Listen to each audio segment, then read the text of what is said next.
बिस्मिल्लाहिर्रहमानिर्रहीम। Dear student, अस्सलाम वालेकुम। मेरा नाम है मोहम्मद शाहिद शहजाद। कोर्स टाइटल है elementary mathematics and stats. Week number 5। Topics जो आज हम स्टडी करेंगे वो हैं फंक्शन, टाइप ऑफ फंक्शन। इसके अलावा मैंने एक और टॉपिक भी शामिल किया, वो है डी मॉर्गन्स लॉ।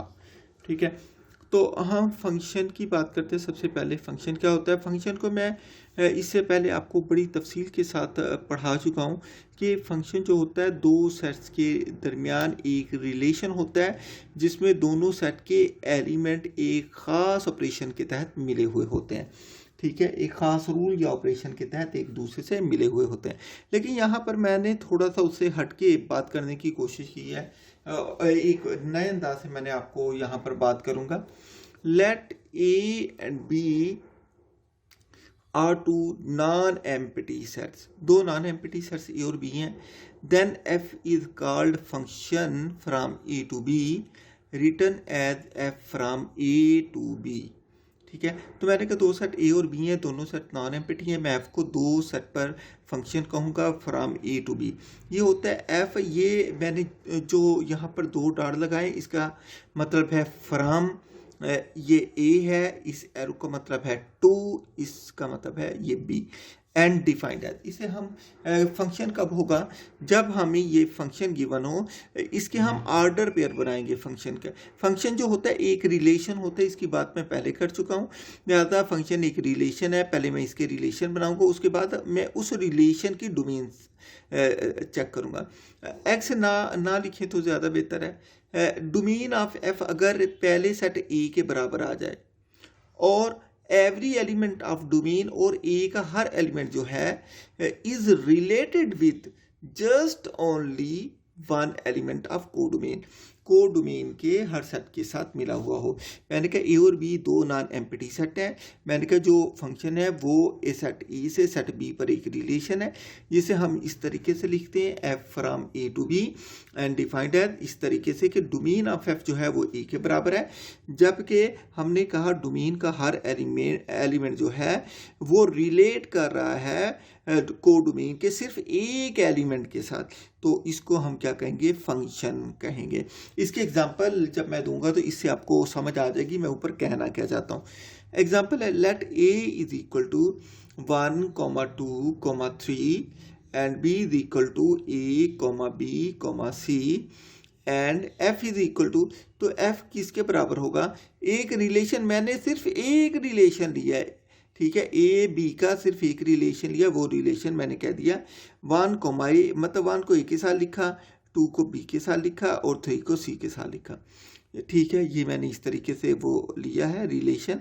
यहाँ पर हमने देखा जो एफ है मैं इसे फंक्शन कहूँगा। क्यों? क्योंकि जब मैंने इसकी डोमेन देखी, स्टूडेंट जो ऑर्डर पेयर के पहले एलिमेंट होते हैं वो डोमेन होती है 1 2 3। ये 1 2 3 डोमेन ऑफ एफ जो है वो 1 है, 2 है और 3 है।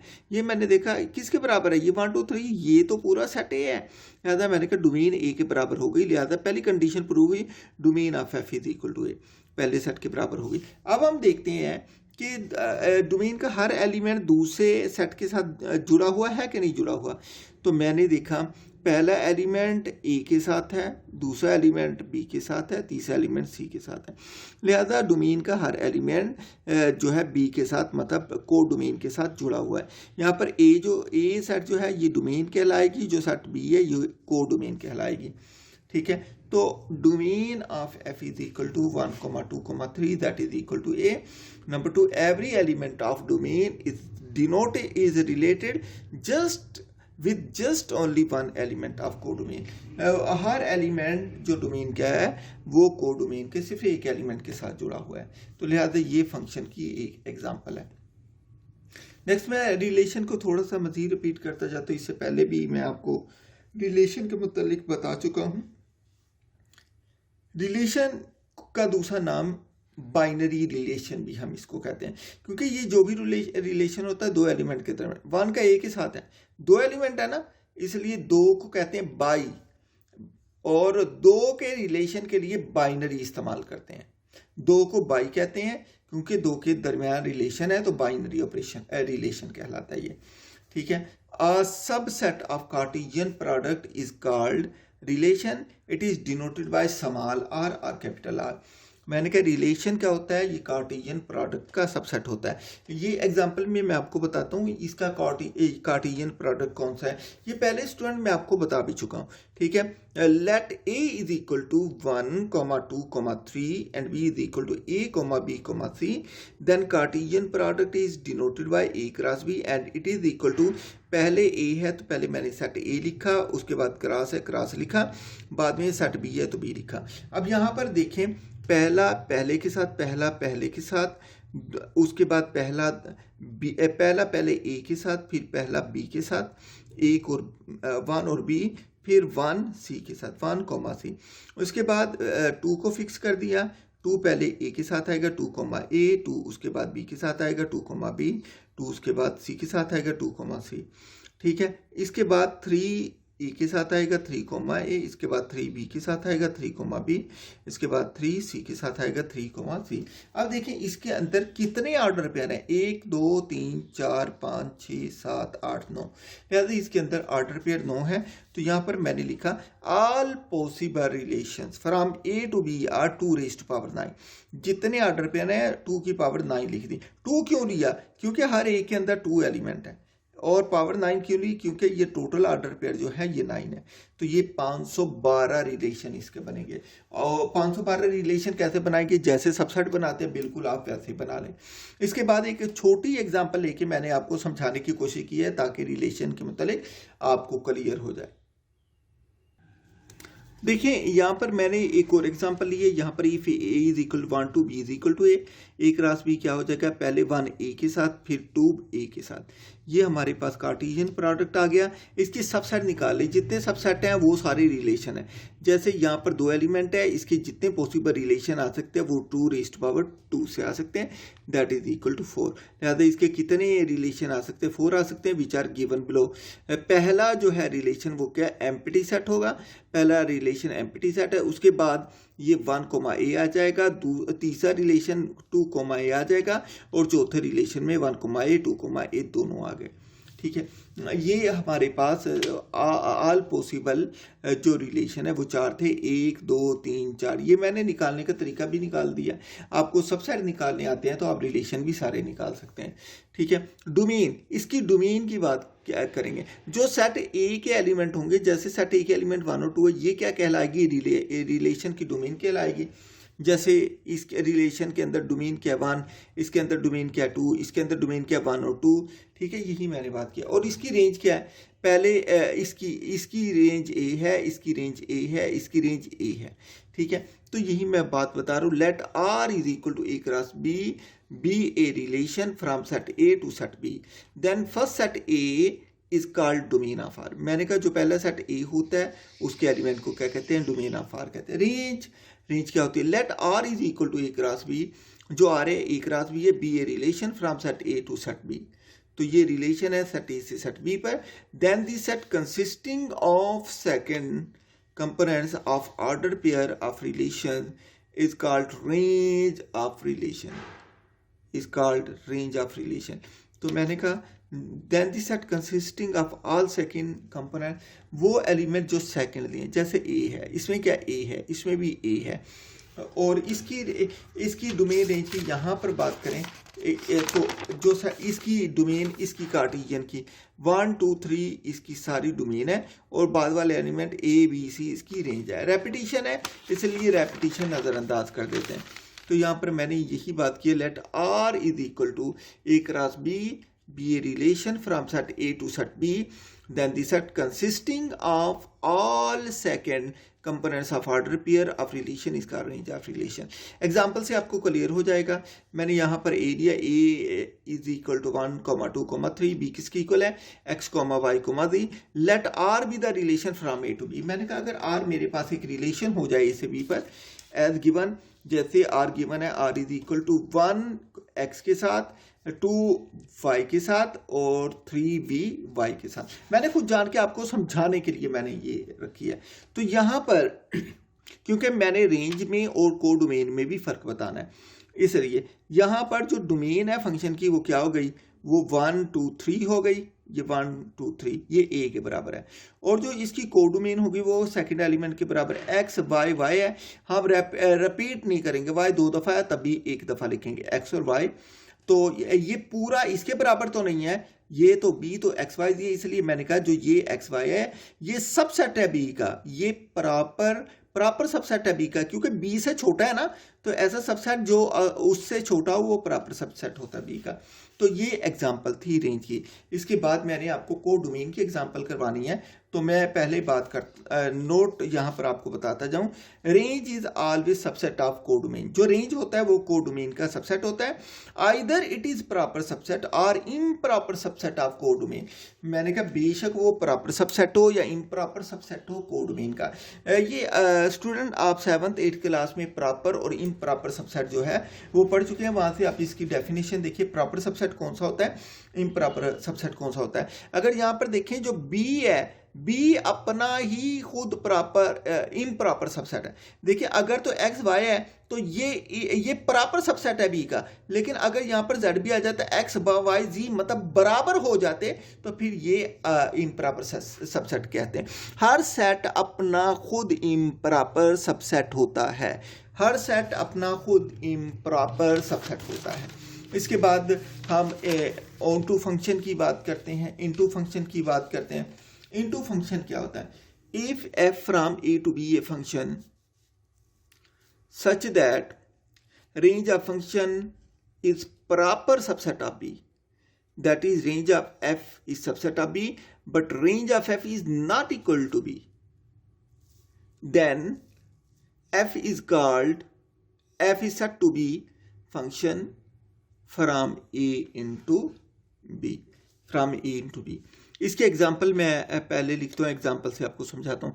मेरे पास दो सेट हैं, एक ए है एक बी है। इनका कार्टेशियन प्रोडक्ट लेने के बाद मैंने एक रिलेशन ले लिया। ये रिलेशन मैंने लिया 1x 2x 3y। यहाँ पर मैंने देखा इसकी डोमेन पहले एलिमेंट होते हैं 1 2 3। मैंने कहा domain of F is equal 1 2 3। ये किसके बराबर है? पहले सेट ए के बराबर। अगर डोमेन सेट ए के बराबर ना हो तो ये फंक्शन तो हो ही नहीं सकता, इनटू तो बात की बात है, ठीक है। इसके बाद रेंज की बात की, रेंज क्या एक्स वाई है, जो रिपीट हो रहा है उसको एक दफ़ा लिखा, जो रिपीट नहीं हो रहा वो भी एक दफ़ा आएगा। लिहाजा मैंने देखा यहाँ पर बी तो एक्स वाई जी है, तो मैंने कहा ये एक्स वाई है, ये सबसेट है बी का। ये कौन सा सबसेट है? प्रॉपर सबसेट है। यहाँ पर मैंने आपको बता भी दिया है which is proper subset of B, ठीक है। लिहाजा ये एक एग्जांपल है किसकी? इनटू फंक्शन की। उसके बाद हम ऑन टू फंक्शन की बात करते हैं। बिल्कुल वैसे ही हम कहते हैं if F from A to B be A function such that range of F is equal to set B. यहाँ पर रेंज इक्वल नहीं थी सेट बी का, डोमेन तो ए के इक्वल थी लेकिन रेंज बी के इक्वल नहीं थी। यहाँ पर ऑन टू के लिए क्या होता है? रेंज बी की इक्वल हो जाती है। इसके लिए मैंने अलग से एग्जाम्पल दिया। तो मैंने कहा range of function is equal to set B, that is range of F is equal to B. It is called onto function और सर्जेक्टिव फंक्शन। इसका दूसरा नाम सर्जेक्टिव फंक्शन भी है। ऐसा फंक्शन जो ऑन टू फंक्शन हो उसको सर्जेक्टिव फंक्शन भी कहते हैं। इसके एग्जांपल में मैंने ए लिया a comma B comma c, B लिया l comma M comma n and f is equal to, मैंने इनका रिलेशन बना दिया ए का एल के साथ, बी का एम के साथ और सी का एन के साथ। मैंने खुद जान के एक लिखा है, आपको एग्जांपल समझानी है बस, ठीक है। आप भी इसी तरीके से कर सकते हैं, वरना अगर इसकी आप बाइनरी रिलेशन निकालें वो तो 2⁹ बनेंगे और वो हो जाते 512, ठीक है। इसे मैंने सिर्फ एक लिया आपको समझाने के लिए। Hence F is onto function because domain of F is equal to A comma B comma C is equal to A and range of F is equal to L comma M comma N. इसकी domain A B C आ गई, A B सी ए के बराबर है, set ए के बराबर। अब हम रेंज की बात करते हैं। रेंज में मैंने देखा एल है, एम है, एन है, ये भी सारे एलिमेंट बी के बराबर आ गए। तो ये फंक्शन जो है ये ऑन टू फंक्शन हो जाएगा। ये क्या हो जाएगा? Onto function. इसके बाद स्टूडेंट हम बात करते हैं 1 1 एंड इनटू फंक्शन की। ऐसा फंक्शन जो 1 1 भी हो और इनटू भी हो, ऐसे फंक्शन को हम इंजेक्टिव फंक्शन भी कहते हैं, इंजेक्टिव फंक्शन, ठीक है। यही बात की if F from A to B be into function furthermore there is no repetition in the second element. अब इसमें मैं बात करता हूँ कि रेपिटेशन नहीं होगी रेंज के अंदर। In this second element of any two order pairs, that is each element of A have distinct image in B, then F is said to be 1 1 and into function. It is also called injective function. इसको injective function भी कहते हैं. ये example से आपको student clear हो जाएगा. मेरे पास ए था 1 को 2, बी था x, y, z. यहाँ मैंने सिर्फ एक रिलेशन ले लिया 1 x के साथ और 2 z के साथ. ठीक है, तो यहाँ पर मैंने देखी इसकी डोमेन क्या आई.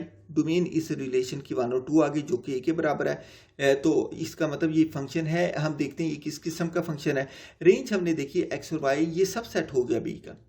लेकिन हमने ये भी देखा कि इसकी रेंज के अंदर कोई रेपिटेशन नहीं है.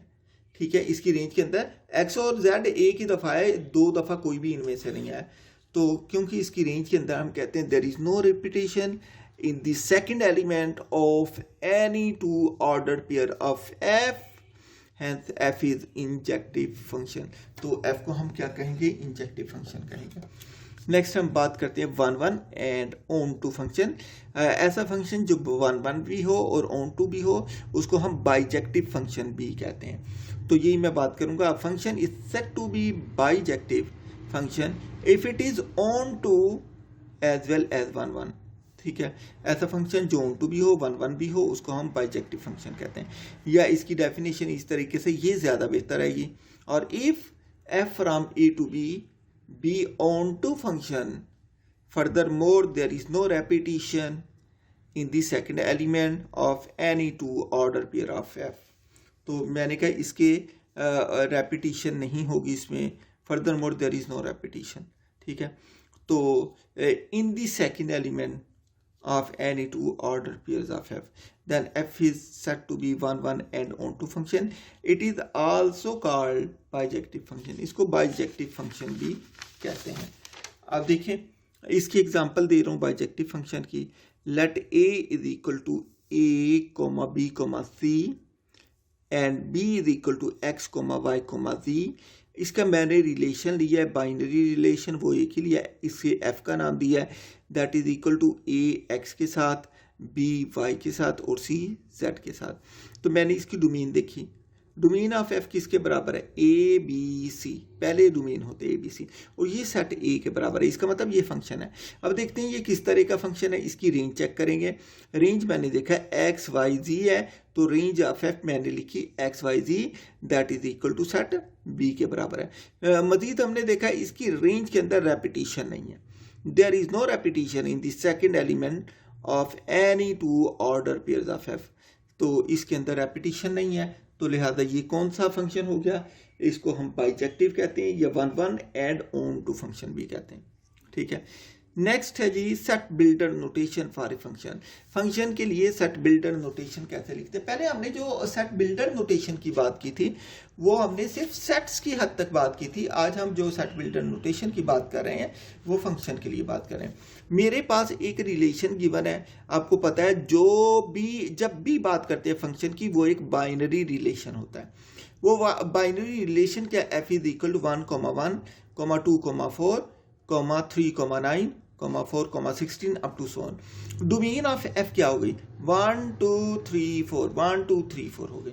रेंज की बात करते हैं, रेंज क्या हो गई 1 4 9 16.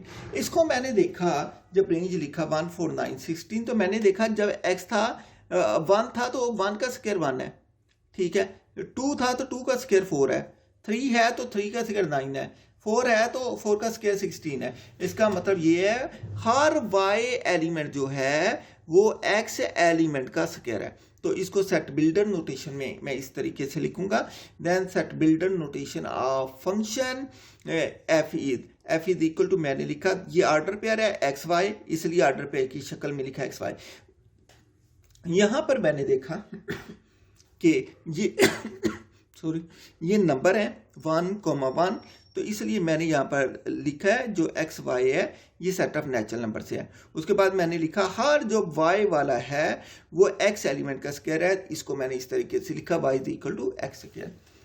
नेक्स्ट है जी लीनियर फंक्शन. ऐसा फंक्शन जिसका ग्राफ स्ट्रेट लाइन हो लीनियर फंक्शन कहलाता है. और इसको हम किस तरीके से लिखते हैं, इसके रिलेशन को f is equal to into x y such that y is equal to mx plus c. is called a linear function. Its graph will be a straight line. इसका ग्राफ जो होगा वो एक स्ट्रेट लाइन होगा. Quadratic function. Quadratic function क्या है? Quadratic function f is equal to x comma y such that, ये क्या हो गया, f x कॉमा वाई.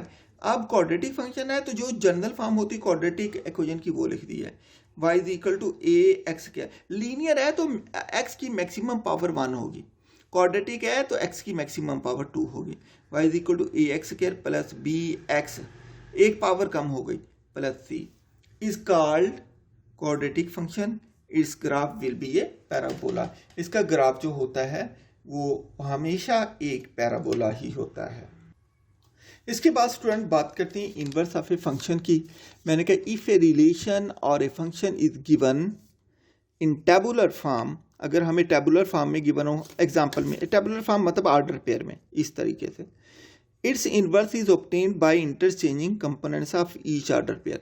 तो हम क्या करते हैं, हम उसके जो ऑर्डर पेयर के एलिमेंट होते हैं वो चेंज कर देते हैं, मतलब y वाला x की जगह x वाला y की जगह. ये देखिए एग्जांपल है, let f is equal to a comma b comma into c comma d comma into e comma f.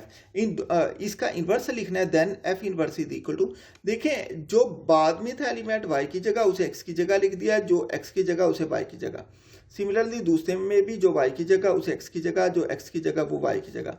Similarly जो बाद में एलिमेंट है वो x की जगह, जो पहले है वो बाद में y की जगह. ये इन्वर्स आ जाता है. इन्वर्स के मतलब मैं आपको थोड़ी सी और इंफॉर्मेशन देता जाऊं. Inverse of a function is not necessarily a function. अगर किसी फंक्शन का इन्वर्स लें तो ज़रूरी नहीं है कि वो फंक्शन हो.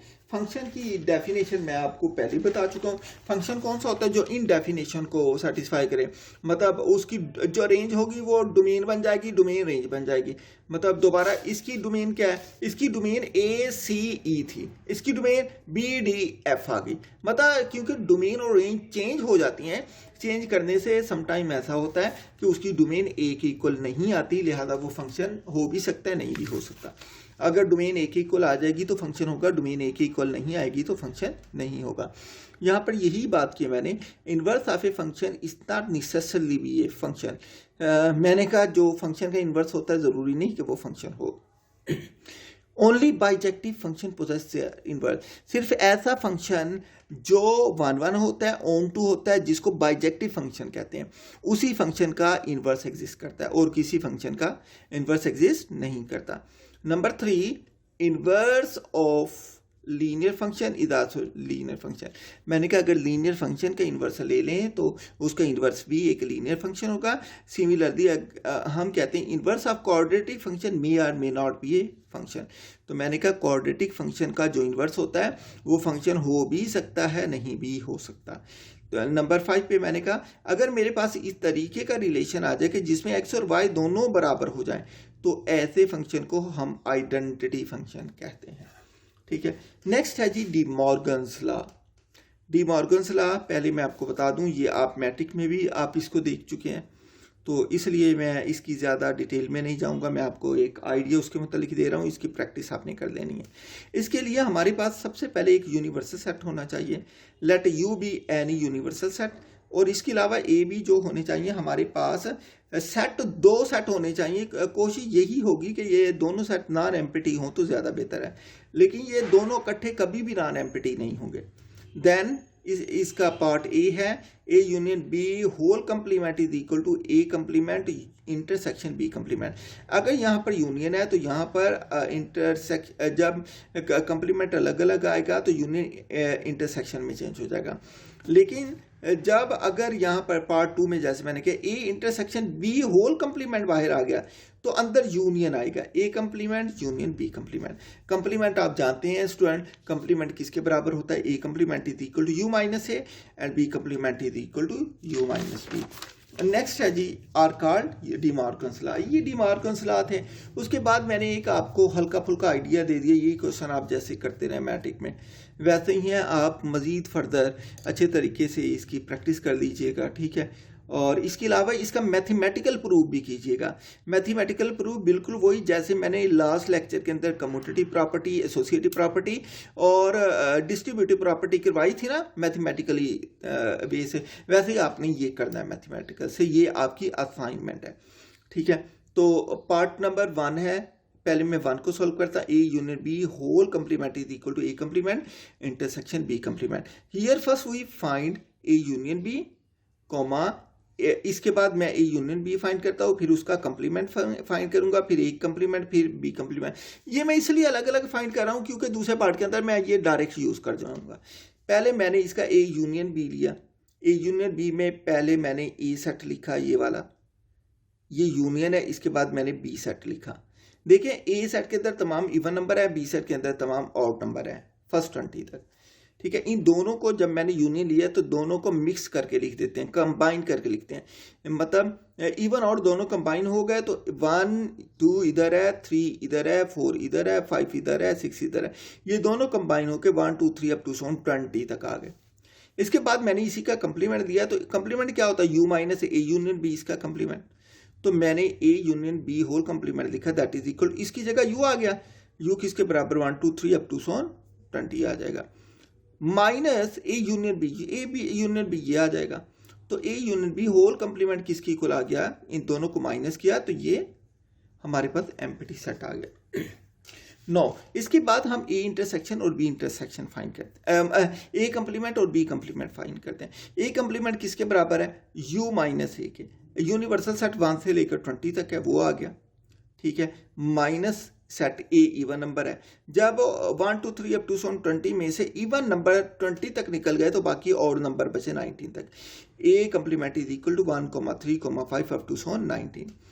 सिमिलरली मैं बी कंप्लीमेंट निकालता हूँ, बी कंप्लीमेंट किसकी इक्वल है, यू माइनस बी के बराबर है, that is equal to U किसके बराबर है, 1 2 3 अप टू 20 माइनस बी किसके बराबर है, 1 3 5 7 up to 19। B complement is equal to क्या हो जाएगा, पहले फर्स्ट 20 नंबर में से तमाम ऑड नंबर निकाल दे, बाकी तमाम इवन नंबर बच जाएंगे, 2 4 6 अप टू 20। अब मैंने क्या किया, मैंने ये कंप्लीमेंट तो ले लिए, इसको मैंने 1 का नाम दिया। अब मैं A complement intersection B complement find करता हूँ। जब मैंने A intersection complement B intersection find किया तो ए कंप्लीमेंट में सारे के सारे ऑड नंबर हैं, ये सारे के सारे ऑड नंबर लिखे, इंटरसेक्शन वैसे का वैसे, बी कंप्लीमेंट के में सारे के सारे इवन नंबर हैं, ये इवन नंबर लिखे। तो इन दोनों का इंटरसेक्शन कॉमन एलिमेंट तो कोई नहीं है इन दोनों में, तो इन दोनों का इंटरसेक्शन जो आ जाएगा एम्प्टी सेट आ जाएगा। लिहाजा लेफ्ट हैंड साइड का भी एम्प्टी है, राइट हैंड साइड का भी एम्प्टी आंसर है, दोनों साइडें बराबर हो गई। लिहाजा मैंने लिखा बाय 1 and 4 दो आंसर बराबर हैं, लिहाजा A union B whole complement is equal to A complement intersection B complement आ जाएगा, ठीक है। तो इसी तरीके से आप similarly we can prove that दूसरा पार्ट इसी का फाइंड कर सकते हैं, intersection B whole complement which is equal to A complement union B complement आ जाएगा। तो इसको हम देखते हैं स्टूडेंट, तो इसको मैंने लेफ्ट हैंड और राइट हैंड तरीके से मैंने कर दिया। ये प्रूव करना है part, A intersection B whole complement is equal to A complement union B complement. मैंने लेफ्ट हैंड साइड ली A intersection B whole complement, इसको क्या लिख सकते हैं, U minus A intersection B, ये लिख दिया। पहले मैंने यू का सेट लिखा, फिर मैंने माइनस किया, इस ब्रैकेट की जगह ये ब्रैकेट लगाई, ए की जगह सेट ऑफ इवन नंबर लिखा जो गिवन था, इंटरसेक्शन की जगह ये इंटरसेक्शन आया, बी की जगह मैंने वो सेट ऑफ ऑड नंबर लिखा। इन दोनों में कुछ भी कॉमन नहीं है तो इन दोनों का इंटरसेक्शन एम्प्टी सेट आ गया। लिहाजा ये यूनिवर्सल सेट वैसे का वैसे रहा और एम्प्टी सेट जो है वैसे का वैसे रहा। इसके अंदर क्योंकि कोई एलिमेंट नहीं है इसलिए इसमें से कोई भी कम नहीं होगा, तो ये सेट ये वैसे का वैसे आ गया। नो राइट हैंड साइड में ए कंप्लीमेंट और बी कंप्लीमेंट स्टूडेंट हम पीछे निकाल चुके हैं, ये आपने देखा है, ये ए कंप्लीमेंट है ये वाला और ये बी कंप्लीमेंट है। मैंने इनकी वैल्यू यहीं से उठा के यहाँ पर लिखी है, एक इवन नंबर है, एक ए कंप्लीमेंट ऑड नंबर है, union B complement even number है, दोनों में यूनियन है, दोनों को मिलाकर हमने लिख दिया 1 2 अप टू 20। देखिए लेफ्ट हैंड साइड का आंसर भी यही है, राइट हैंड के साइड का भी यही आंसर। तो इसके बाद आपने देखा हम कह सकते हैं left hand side is equal to right hand side, लिहाजा जो डी मार्कस लॉ है वो प्रूफ हो गया। स्टूडेंट इनका जो मैथमेटिकल प्रूफ है वो आपने करना है खुद। ये असाइनमेंट है आपकी।